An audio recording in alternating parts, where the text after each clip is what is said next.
1985's Desert Hearts is widely considered to be one of, if not the first, realistic depictions of a lesbian relationship in mainstream American cinema.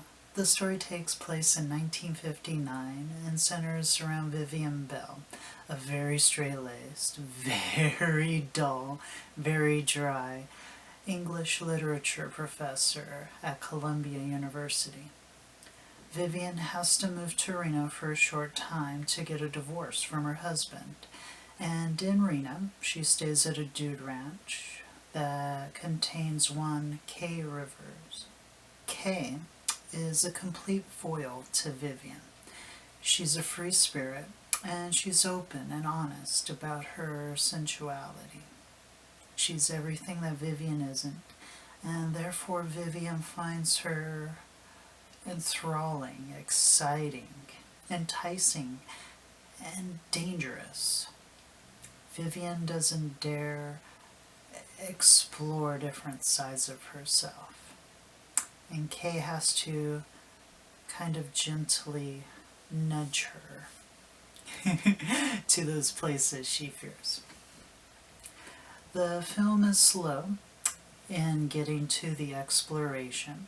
The film's more concerned with Vivian's journey, and in that regard it's more of a slice of life than a love story or romance. The film's pacing feels very realistic in the experiences that a woman moving to a strange place for the sole explicit purpose of achieving a divorce would see.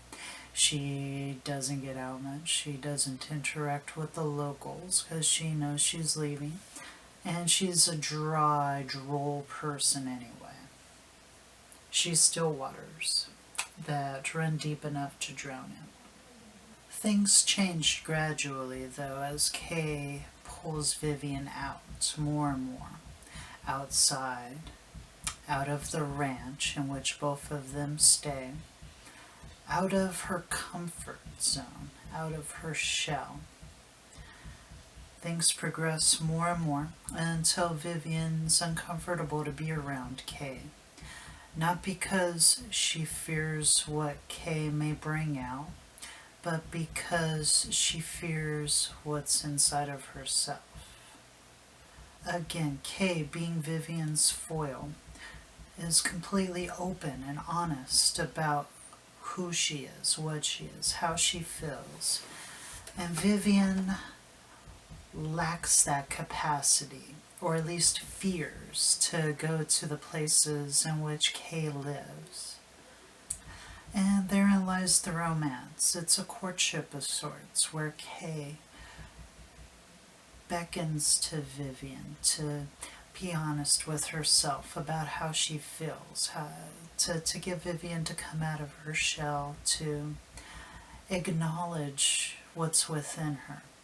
And Vivian does, as much as she can.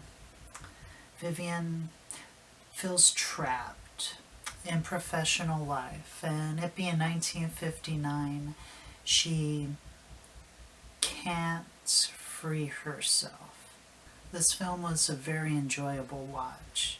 It feels very much like a slice of life film.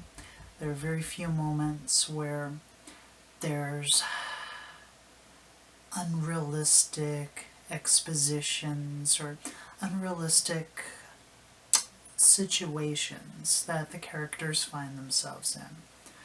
There was one moment where there's a kiss in the rain that now feels quite cliche, but this film was shot in 1985, and The Notebook hasn't happened yet.